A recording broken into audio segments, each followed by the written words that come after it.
I had always loved my quiet suburban street. Neatly cut lawns, white fences, and kids on bicycles. It was the kind of neighborhood you'd think was safe and peaceful. One evening, I noticed a thin little cat lingering near my driveway. Its fur was scruffy, ribs slightly showing, and its big green eyes looked desperate. I crouched down, whispering softly, and the cat cautiously approached. I ran inside, grabbed some leftover chicken, and placed it gently on the curb. As it ate, something inside me felt good, like I was doing the right thing. But from across the street, I noticed the blinds of one house snap shut. I didn't think much of it then, but I should have known. Someone was watching.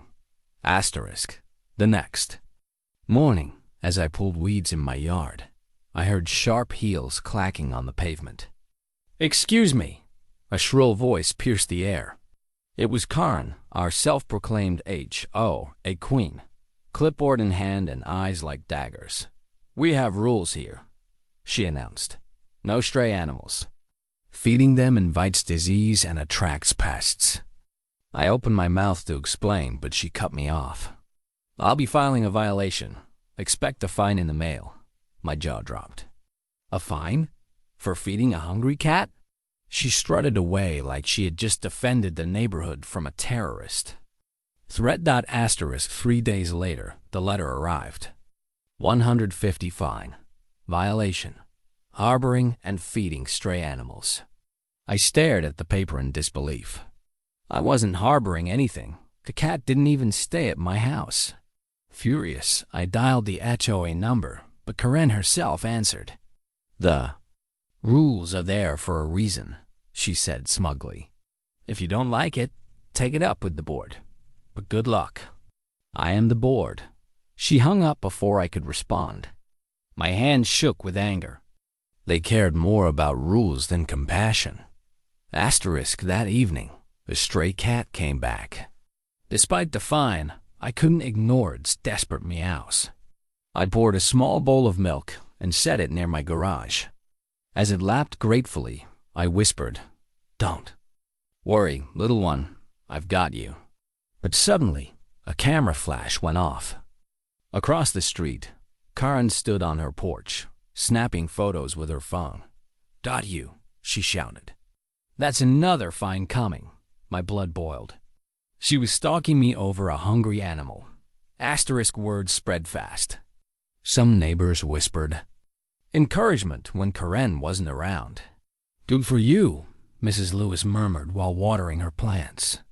"That cat's been around for weeks. Nobody else cares." But others avoided eye contact, afraid of Karen's wrath. By the weekend, the neighborhood was divided. Half saw me as the kind man helping an animal. The other half feared I was inviting trouble. And trouble was about to arrive in a way nobody expected. That night, I woke to a noise, a low growl outside my window. At first, I thought it was just a cat again. But when I peeked through the blinds, I froze. A large shadow moved near.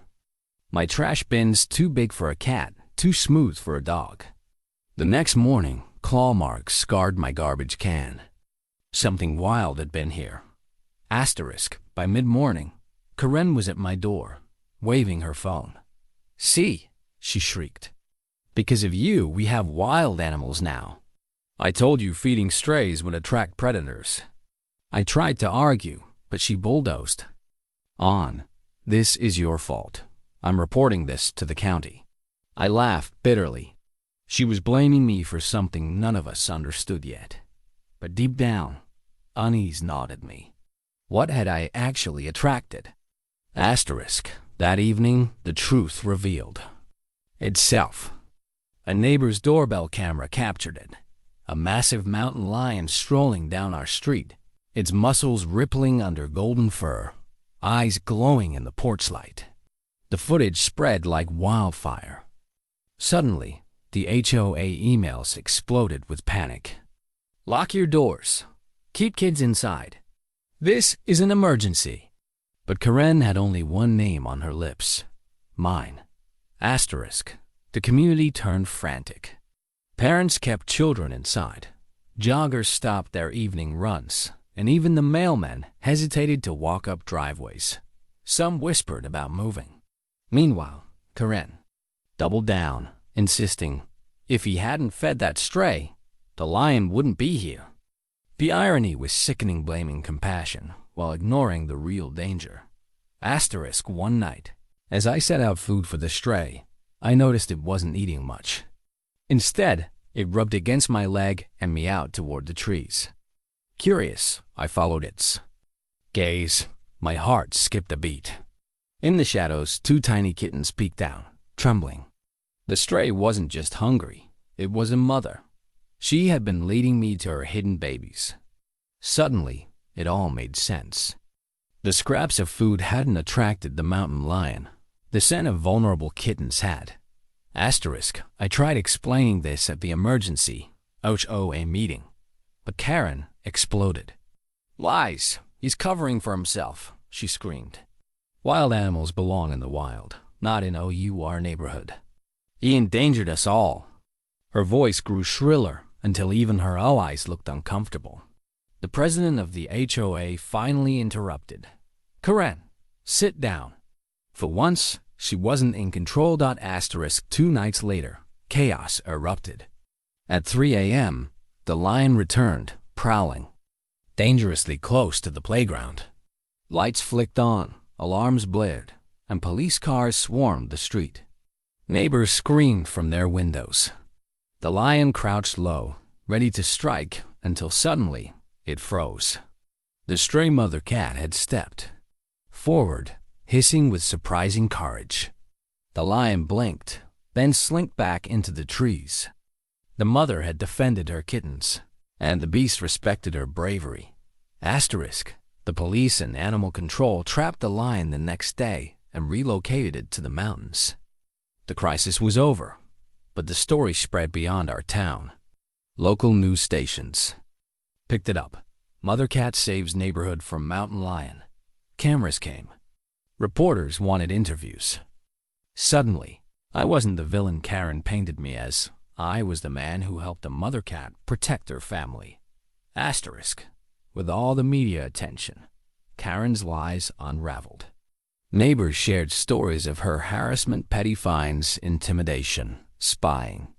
The HOA board finally voted to remove her as president. Her face, once smug, now burned with humiliation.